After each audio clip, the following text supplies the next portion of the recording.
ॐ नमः सिद्धेभ्यः।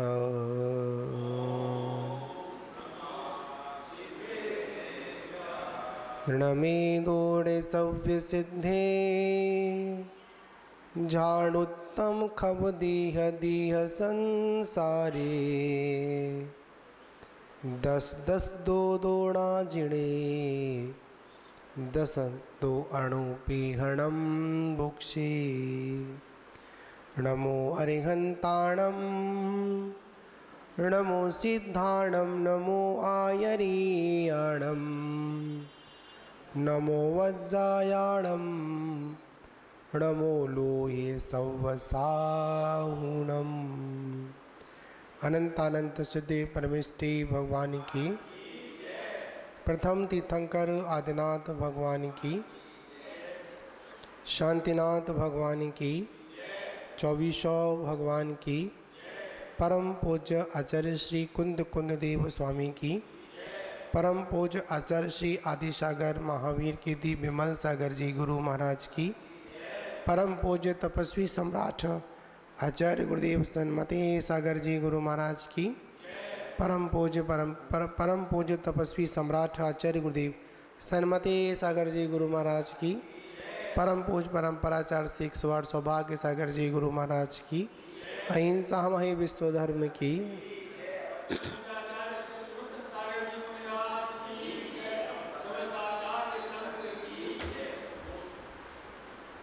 मान बाबू,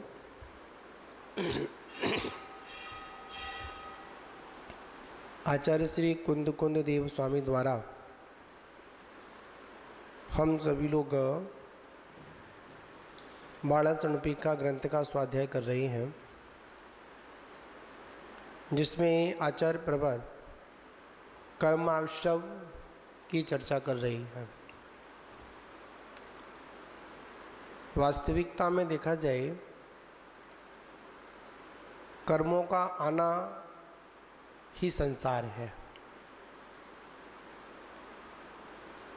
और जब तक ये कर्मों का आश्रव लगा रहेगा तब तक इस संसार से मुक्ति नहीं मिलेगी। कर्म निरंतर आ रहे हैं और आ रहे हैं तो अपनी योग्यता अनुसार, आत्मा के परिणामों के अनुसार, कायसायों की व्यवस्था के अनुसार स्थिति और अनुभाग को भी प्राप्त हो रहे हैं, बंध को भी प्राप्त हो रहे हैं। आचार्य प्रवर ने कल हम सभी को समझाने का प्रयास किया कि आखिर में आश्रव क्या है। शारीरिक, वाचनिक, मानसिक प्रवृत्तियों को योग से अभिव्यक्त किया जाता है। इस क्रियात्मक योग ही को ही कर्म शास्त्रों में क्या कहा है? कर्म का आश्रव कहा है। ये भी दो प्रकार का, द्रव्याश्रव और भावाश्रव। अपने अपने निमित्त रूप योग को प्राप्त आत्मा के प्रदेशों में स्थित पुद्गल परमाणु का कर्म रूप में जो परिणमन हो जाना, वो क्या कहलाता है? द्रव्याश्रव कहलाता है। जो कुछ भी होता है सब हमारे योग के अंतर्गत होता है, भावों में होता है। जैसा भाव होता है वैसा ही वो परिणमन कर जाता है। अगर शुभ भाव है तो शुभ परिणमन कर जाएगा, और अशुभ भाव है तो अशुभ रूप परिणमन कर जाएगा। जैसे एक पेंसिल है, इस पेंसिल से हम गीत भी लिख सकते हैं, ग्रंथ भी लिख सकते हैं, और इसी पेन से अपन किसी की बुराइयां और गाली भी लिख सकते हैं। ये कर्म है। क्या है? ये कर्म है। और उस कर्म को करने वाला कौन? जीव। ठीक, जीव अगर राग द्वेष के परिणाम करता है तो उस रूप हो जाता है, और यही अगर राग द्वेष से हटकर परिणाम करता है तो करने वाला प्रणमन किसका होता है?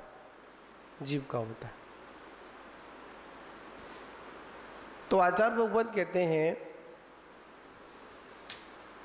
कि इस जीव के साथ कर्माश्रव लगा हुआ है, और ये कर्माश्रव दुख का ही कारण है, सुख का कारण नहीं है। और इस गाथा में भी भावाश्रव को मुख्य लिया गया। क्या लिया गया? भावाश्रव। भावाश्रव में मिथ्वात, अव्रत, कसाय और योग। क्या बताया?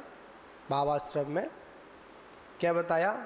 मिथ्वात बताया, अव्रत बताया, और कसाय बताई, और योग बताया। ये परिगणित हैं, मतलब इसमें जुड़े हुए हैं। इसमें मिथ्वात के भेद का वर्णन आता है। किसका वर्णन आता है? मिथ्वात का वर्णन आता है। तो गाथा में भी था मिच्छतम पढ़, 5 प्रकार का मिथ्वात। कितना मिथ्वात हुआ? मिथ्वातम पंच, अर्थात ये मिथ्वात 5 प्रकार का है। कितने प्रकार का है? 5 प्रकार का है। मिथ्वात या मिथ्या दर्शन, इसका स्वरूप क्या है? देखिए, 2 चीजें हैं, मिथ्वात और मिथ्या दर्शन। इसका स्वरूप क्या है? आचार्य भगवान कहते हैं, जिनेन्द्र द्वारा कही हुए जीवादि तत्वों में या तत्वार्थ में उनके प्रति अश्रद्धान होना। किसके प्रति? जीव के प्रति। या जीवादि में क्या आ गया? तत्वार्थ शब्द आया यहाँ पर, यहाँ पदार्थ शब्द नहीं आया। क्या आया? तत्वार्थ। जीवा संबंध संबंध निर्जरा मोक्षास तत्वम। तत्वा सूत्र में क्या सूत्र आया? जीव, अजीव, आश्रव, बंध, संबर, निर्जरा और मोक्ष। जैसा है वैसा क्या नहीं करना? श्रद्धा नहीं करना, अश्रद्धान करना। जैसा का तैसा श्रद्धान करना, संभि दर्शन। और जैसा है वैसा श्रद्धा नहीं करना, वो क्या हुआ? हमारा मिथ्या दर्शन हुआ। तो आचार्य भगवान कह रहे हैं, जिनेन्द्र द्वारा कहे हुए जीवादिक पदार्थों, जीवादिक तत्वार्थों में क्या नहीं करना? उनकी प्रति क्या नहीं करना? अश्रद्धान करना। या सर्वज्ञ द्वारा प्रणीत जो उपदेश है उसके प्रति क्या नहीं होना? श्रद्धा का अभाव होना। ये सारे अलग अलग परिभाषाओं में आचार्य भगवंत मिथ्वात है क्या, उसके बारे में चर्चा कर रहे हैं। तो ने कहा कि अनंत भगवान के द्वारा, सर्वज्ञ के द्वारा जो बताया हुआ जो उपदेश है उसके प्रति क्या नहीं करना? श्रद्धा नहीं करना, श्रद्धा का अभाव होना। भगवान अनंत परमेश्वर द्वारा प्रतिपादित मार्ग में प्रतिकूल मार्ग का श्रद्धान नहीं करना। सारी बातें एक ही हैं, पर अलग अलग तरीकों से उस जीव को संबोधन करने के लिए या हम जैसे लोगों को संबोधन करने के लिए आचार्य भगवंत ने अनेक अनेक भाषाओं का क्या किया? यहाँ पर प्रयोग किया। पहला प्रयोग क्या किया? जिनेन्द्र भगवान के द्वारा जो जीवादि पदार्थ बताए हैं, जीवादि तत्व बताए हैं, उनके प्रति क्या नहीं होना? अश्रद्धान होना। या सर्वज्ञ के द्वारा जो उपदेश दिया हुआ है उस पर क्या नहीं करना? श्रद्धा नहीं करना। साथ ही अरहंत भगवान परमेश्वर द्वारा प्रतिपादित जो मार्ग है उस पर क्या नहीं करना, श्रद्धा नहीं करना। अब देखिए इसमें सम्यक दर्शन, सम्यक ज्ञान, सम्यक चारित्र तीनों आ गए। क्या है पवन जी? सम्यक दर्शन भी आ गया। जो पहला वाला कथन था, जिनेंद्र द्वारा कहे गए जीवादि तत्वों पर श्रद्धा नहीं करना, ये सम्यक दर्शन। ठीक, जिनेंद्र भगवान के द्वारा प्रणीत जो उपदेश है उस पर क्या नहीं करना, श्रद्धा नहीं करना। ठीक, जिनेंद्र परमात्मा के द्वारा, अनंत परमात्मा के द्वारा जो मार्ग प्रतिपादित किया है, चारित्र, दर्शन, ज्ञान, चारित्र, तीनों का वर्णन चला यहां पर। जो मार्ग बताया है, चारित्र का मतलब क्या हुआ, मार्ग, चलना। जो जिनेंद्र परमात्मा के द्वारा जो मार्ग बताया गया है उस मार्ग पर नहीं चलना, उसे क्या कहते हैं अपन, मिथ्या दर्शन। यहां पर मिथ्या दर्शन भी आ गया, मिथ्या ज्ञान भी आ गया और मिथ्या चारित्र भी आ गया। जब तक इन तीनों की एकाग्रता नहीं होगी, मिथ्या दर्शन, मिथ्या ज्ञान, मिथ्या चारित्र, जब तक एकाग्रता नहीं होगी तब तक संसार मार्ग भी नहीं बनेगा। क्या नहीं बनेगा? मिथ्या दर्शन ज्ञान चारित्राणि संसार मार्गः। और सम्यक दर्शन, सम्यक ज्ञान, सम्यक चारित्र क्या है? सम्यक दर्शन ज्ञान चारित्राणि मोक्ष मार्ग। मोक्ष मार्ग कब बना? जब तीनों की एकाग्रता हुई। संसार मार्ग कब बना? जब तीनों की एकाग्रता हुई। आचार्य कहते हैं, जी शुद्ध जीव आदि पदार्थों से विपरीत अविनिश से उपयोग विकार रूप विपरीत सिद्धांत होना वो मिथ्यात्व कहलाता है। क्या कहलाता है? सीधी सीधी बात है। यहाँ पर विस्तार से अपन क्या समझें, अपन इसको अपनी भाषा में समझने का प्रयास करेंगे। क्या कि जो शुद्ध आत्मा है उसके प्रति श्रद्धा नहीं होना, या जिनेंद्र भगवान के द्वारा जो उपदेश दिया है उस पर श्रद्धा नहीं होना, या जिनेंद्र परमात्मा के द्वारा बताया हुआ जो मार्ग है उस पर श्रद्धा नहीं होना, वो क्या कहलाएगा? वो मिथ्यात्व कहलाएगा या मिथ्या दर्शन कहलाएगा। और इस मिथ्यात्व के दो भेद, एक ग्रहित मिथ्यात्व और एक अग्रहित मिथ्यात्व। इनको अपन क्रम से निसर्गज और अधिगमज भी कहते हैं, या पर उपदेश के निमित्त से भी होता है। ठीक, आचार्य भगवंत ने कहा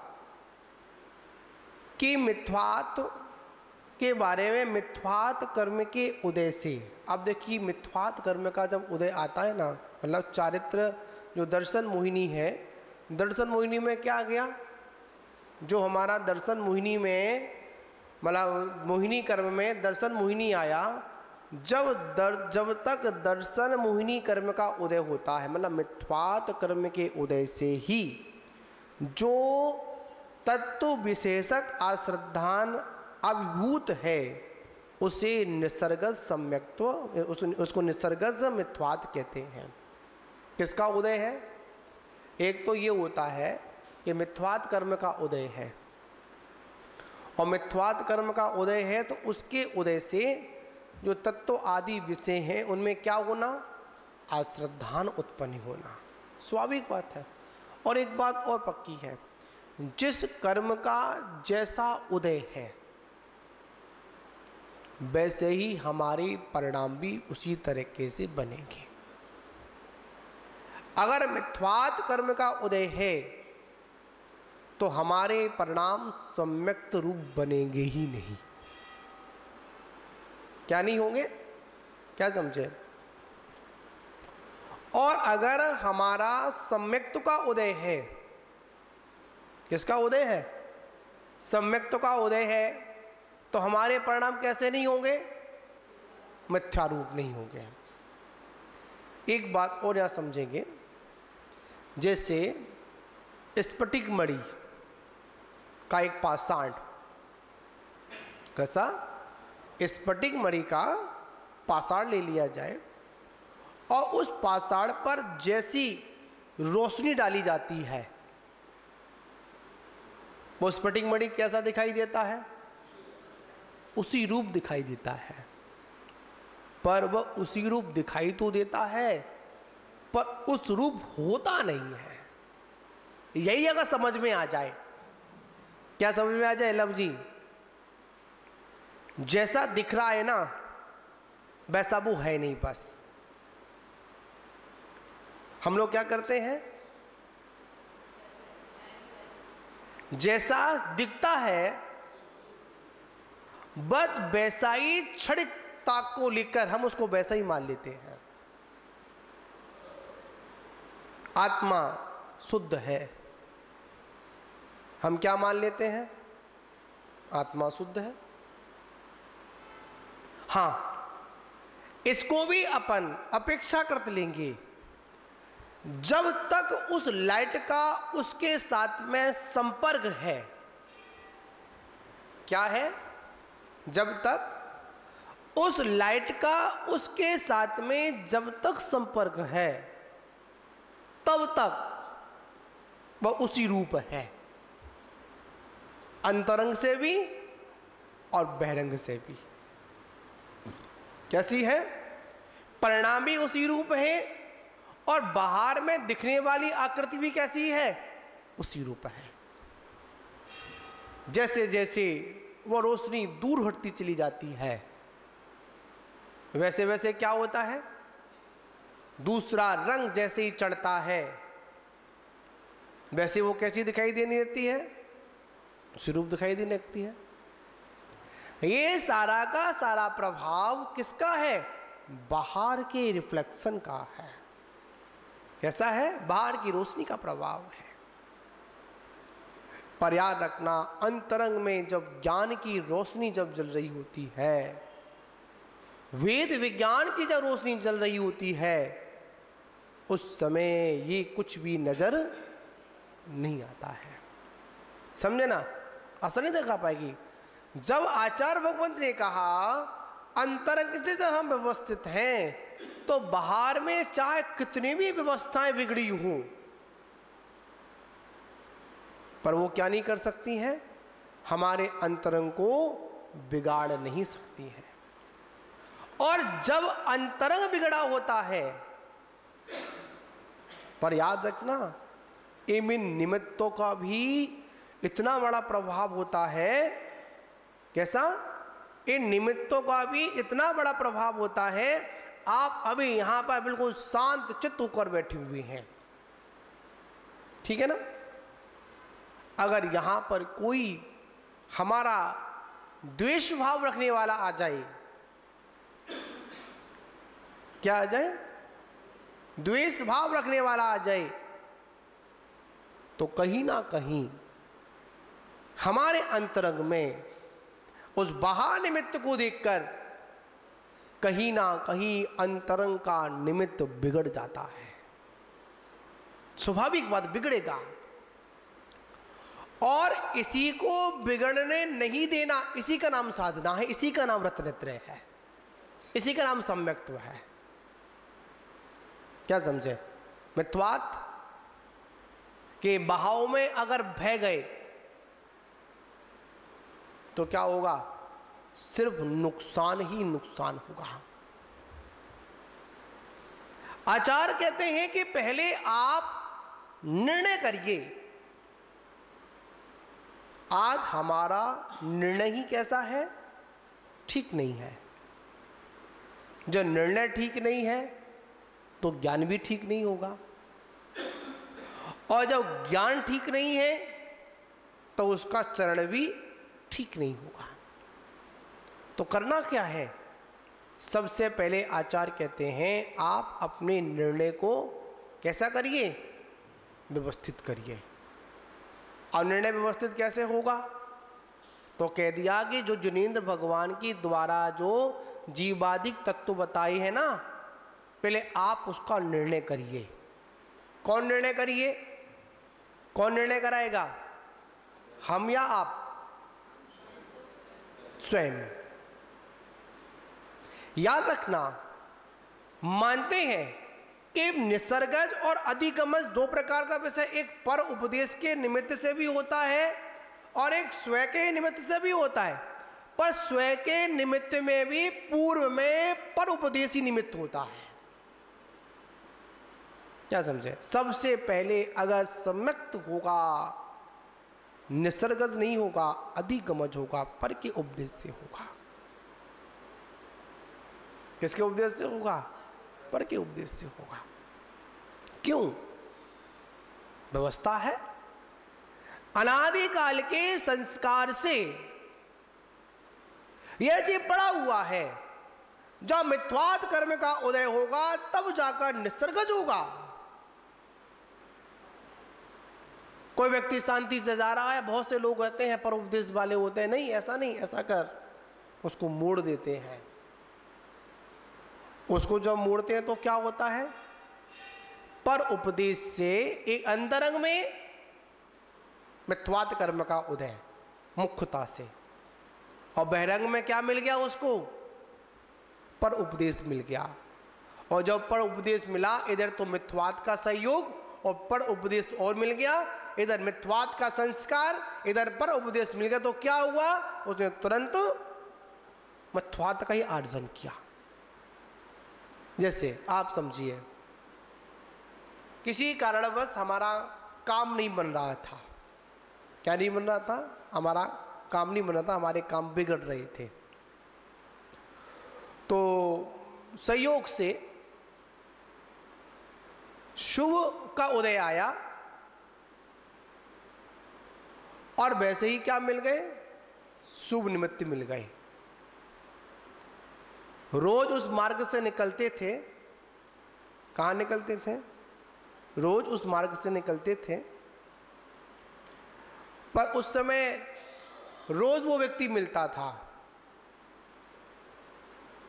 जब शुभ का समय आया ना, इसको अपन कहीं काल लब्धि जब पकी, क्या पकी, काल लब्धि, कालाब्धि जब पकी ना, तो सामने वाले ने टोक दिया। क्या टोका, अरे बड़े दुखी नजर आ रहे हो, शरीर तुम्हारा बड़ा ही कमजोर होता चला जा रहा है, क्या बात है। अभी तक नहीं पूछा था उसने, क्यों नहीं पूछा बताइए आप लोग। कर्म की स्थिति, उदय स्थिति अभी बाकी थी। जब स्थिति बनी तो उसने कहा बड़े परेशान हो, क्या बात है। फिर हमने अपना उसको क्या सुनाया, दुखड़ा सुनाया। जब कोई हमारी थोड़ी सी पक्ष लेने वाला होता है ना, लगता है कि ये व्यक्ति कुछ हमारी बात सुनने वाला है, तो हम क्या करते हैं, अपनी बात को, मतलब मन की बात को, दिल की बात को, क्या कहें, मन को हल्का करते, हल्का क्या करते हैं अपन, मन को हल्का करते हैं। और मन हल्का कब होगा, जब मन की बात अपनी कहोगे। ठीक, उसने अपनी मन की बात कही, अरे बहुत दिन से परेशान हूँ, क्या हूँ, बहुत दिन से परेशान हूँ। उन्हें अच्छा क्या हो गया, कि ऐसे ऐसे हो गया। अच्छा, इसमें उसने बोला इसमें घबराने की बात क्या है।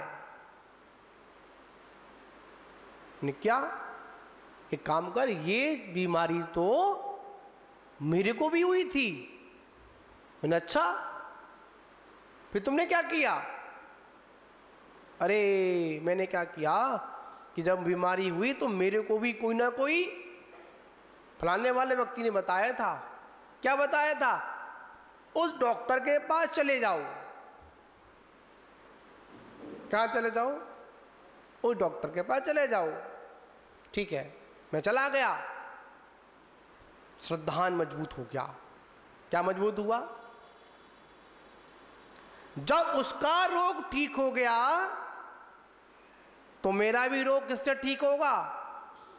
और डॉक्टर से ठीक होगा। उससे पहले अनेक डॉक्टरों को दिखाकर आ चुका था पर दवाई नहीं लगी। जैसे ही वह पहुंचा, अच्छा, और जैसे ही वो डॉक्टर की बात को सुना तो आधा रोग तो उसके श्रद्धांत से ही खत्म हो गया। किससे खत्म हो गया? श्रद्धांत से खत्म हो गया। पहुंच गया डॉक्टर के पास। डॉक्टर ने नब्ज देखी और उसकी बातों को सुना तो झट किया, एक पर्चे पर सिर्फ 2 गोली लिख दी। कितनी गोली लिखी? 2 गोली लिखी, सुबह और शाम ले लेना, तेरा रोग ठीक हो जाएगा। समझे ना? दवाई को खाया, 2 खुराक में ही कैसा हो गया? हष्ट पुष्ट हो गया। समझे? तब वो पता उसका श्रद्धांत जमेगा नहीं जमेगा? जमेगा ना। अब यहां पर अपन कर्म सिद्धांत लगाएं, सब कुछ लगाएं। यहां पर व्यवहारता में समझा हम लोगों ने ये। अब यहां पर सिद्धांत लगाएं।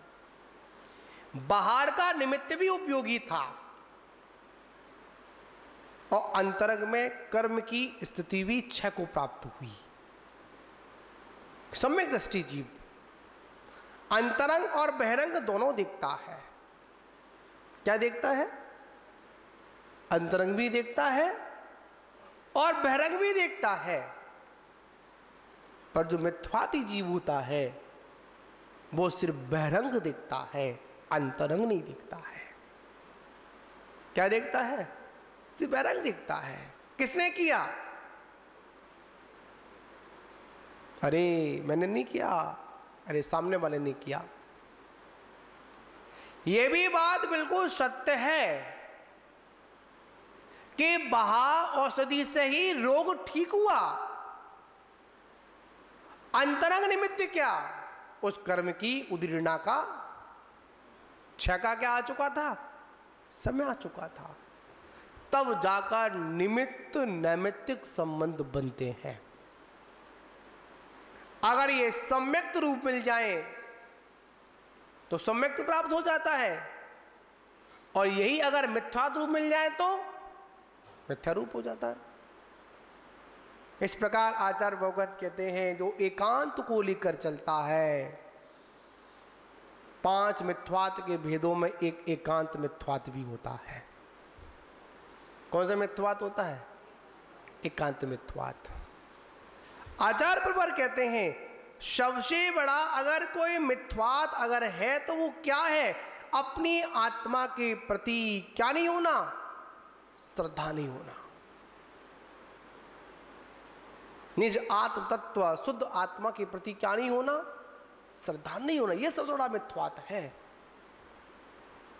मिथ्या क्रिया तो बाद में होगी। देखिए, एक मिथ्यात्व है, एक मिथ्या दर्शन है।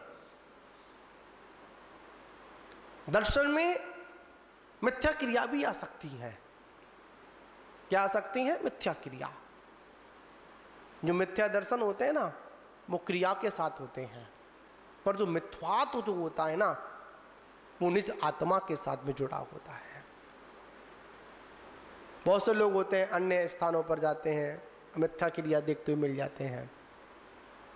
वो मिथ्या दर्शन के समय मिथ्या क्रिया है। पर मिथ्यात्व क्या है? अपने निज शुद्ध आत्मा के प्रति क्या नहीं होना? श्रद्धा नहीं होना, विपरीत श्रद्धा होना। और जिस व्यक्ति को एक बार अपनी आत्मा के बारे में पता चल जाए कि मेरी आत्मा शुद्ध है, बताओ वो क्या करेगा? कभी गलत काम करेगा क्या? श्रद्धा तो हो, अंतरंग से मिथ्यात्व का पर्दा तो हटे। एक राजा का लड़का राजकुमार किसी कारणवश भीख मांग रहा था। क्या मांग रहा था? भीख। और वो भीख कब तक मांग रहा था? कब तक भीख मांगेगा? हाँ बताओ दिनेश जी, बताओ, कुछ तो बोलो, बहुत दिन बाद आए हो। है बताओ। राजा का लड़का सहयोग से भीख मांग रहा है, कब तक मांगेगा भीख? हाँ बिल्कुल, जब तक राजा बनने का अंतरंग से भान नहीं होगा। कोई भिखारी को भी क्या कहता है, राज का भिखारी को भी, जैसे एक वो थी लक्ष्मी, लक्ष्मी नाम तो रख दिया, पर क्या बीन रही है? कंडे बीन रही है। नाम क्या है? लक्ष्मी, पर क्या बीन रही है? कंडे बीन रही है। किसी का नाम महावीर है, वीर है, पर क्या कर रहा है? वो कायर बना हुआ है, किसी को नहीं पछाड़ पाता वो। याद रखना, वह व्यक्ति भीख तब तक मांगेगा, तब तक उसको एक बार ये बोध नहीं हो जाएगा कि मैं भिखारी नहीं, मैं कौन हूं? मैं राजा हूं। और राजा होने के बाद भी, राजा का भान होने के बाद भी, बाहर की क्रियाओं में एक बार के लिए भिखारी नजर आएगा, पर अंतरंग के परिणामों में भिखारी नहीं है। कौन है? वो तो राजा है। जब तक हमारे जीवन में यह मिथ्यात्व बैठा हुआ है, तब तक ये मिथ्यात्व हमको सम्यक्त का बोध नहीं होने देगा। क्या नहीं होने देगा? सम्यक्त का बोध नहीं होने देगा। और जैसे ही सम्यक्त का बोध हुआ, आप लोगों से पूछूंगा अंधेरा कब तक है? बताओ राकेश जी, अंधेरा कब तक है बताओ? जब तक दीपक नहीं जल रहा है, जब तक बल्ब नहीं जल रहा है। जैसे ही बल्ब जला, अंधेरा कहां गया? बताओ, अंधेरा कहां गया? नष्ट हो गया क्या? है तो वहीं, नष्ट नहीं हुआ, वहीं पर विद्यमान है। और बल्ब बंद कर दिया तो, दीपक बंद कर दिया तो फिर अंधेरा आ गया। आचार्य परमेष्ठी कहते हैं, कोई भी तत्व कभी भी पूर्णतः क्षय को प्राप्त नहीं होता है। कोई भी पदार्थ संपूर्णतः तो नष्ट को प्राप्त होता ही नहीं है। भगवान को मोक्ष हो गया, मोक्ष होने के बाद भी जो उनसे जुड़े हुए तत्व थे वो नष्ट नहीं हुए, मात्र उनसे पृथक पृथक हो गए खाली बस। मोक्ष क्या है? कर्मों का और आत्मा का क्या हो जाना? पृथक हो जाना मोक्ष है। मोक्ष का मतलब ये तो नहीं कि कर्मों को नष्ट करना, कर्मों को काटना, कर्मों को खत्म कर देना, नहीं। शब्द आता है छिन्न छिंदी भिंदी भिंदी। क्या शब्द आता है? छिन्न छिंद भिंद भिंदा। अपन सांदारा पढ़ते हैं ना, क्या शब्द आता है? रति कामम छिन्न छिंदी भिंदी भिंदी क्रोधम। छिन्न छिंद हो, भिन्न भिन्न हो, मतलब ये मुझसे अलग हो। अब आपसे पूछूंगा मैं, हमको अलग होना है या उनको अलग करना, ये बताओ। नहीं पर अभी सम्यक और मिथ्या पता चल जाएगा आपका। बताओ किसको अलग करना है? हैं? बताओ बताओ, आप बताओ किसको अलग करना है? अपने को अलग करना है या उनको अलग करना है? सोचिए, सो विचार करिए आप लोग, बड़ा चिंतनीय विषय है ये। अपने को अलग करना है, सोचिए, फिर ये शब्दों को सुनिए। अपने को अलग करना है या उनको अलग करना है?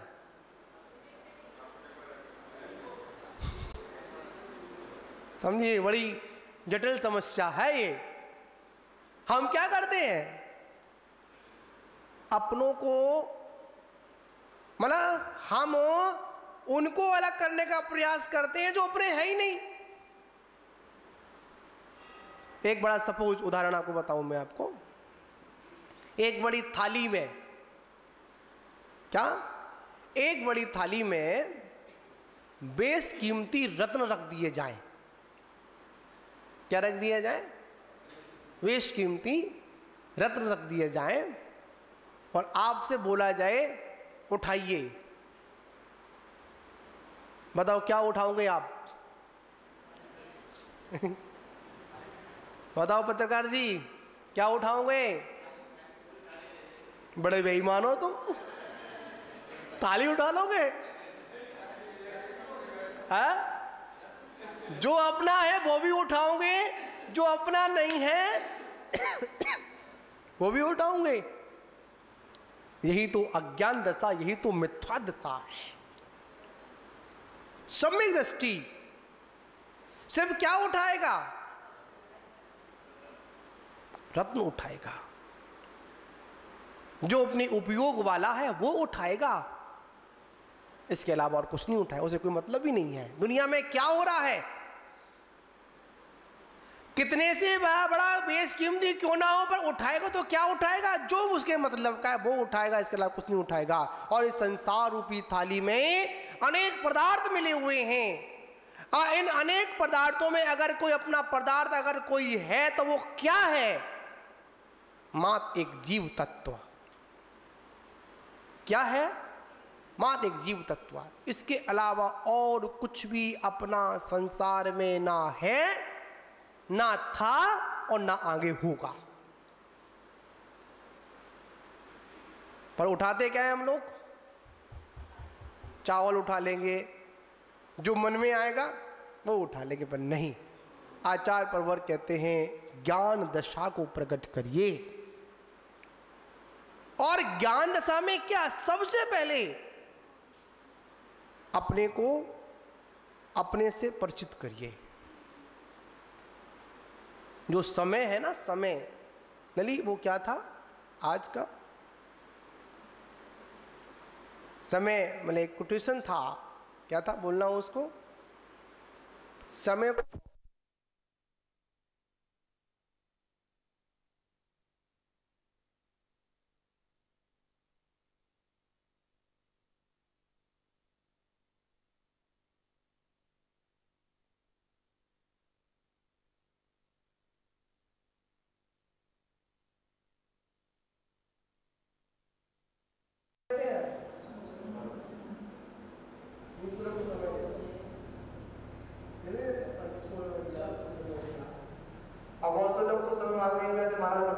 दोगे अपना, मांगते नहीं मांगते हैं, पर नहीं, हमारा समय खुद के लिए बहुत जरूरी है। ये सम्यक दृष्टि का लक्षण है। और जब तक हम ये नहीं समझें हमारा समय कितना है, याद रखना ये समय है ना बहुत जल्दी व्यतीत होता है। कैसे व्यतीत होता है? बहुत जल्दी निकलता है। तो महान बाबू आगे की चर्चा अपन फिर करेंगे, जिसमें 5 प्रकार का मिथ्यात्व, एकांत मिथ्यात्व, विपरीत मिथ्यात्व, संशय मिथ्यात्व, विनय मिथ्यात्व और अज्ञान मिथ्यात्व। ये 5 मिथ्यात्व के भेद हैं। और जब तक अंतरंग के मिथ्यात्व पर जब तक चोट नहीं पड़ेगी, जब तक ये मिथ्यात्व के टुकड़े होने वाले नहीं हैं। बड़ा मजबूत चट्टान है, पर क्या करें, कितनी बड़ी मजबूत चट्टान क्यों ना हो, एक बार सही जगह पर सही समय पर चोट लग जाए ना, तो वो चट्टान का टूटना निश्चित है। ठीक है ना? तो पहले अपन जो 5 बड़ी बड़ी चट्टान है ना, चट्टान तो एक ही है, शिखाएं निकली हुई हैं 5, उनको अपन समझने का प्रयास करेंगे। जय बोलो महावीर भगवान की जय।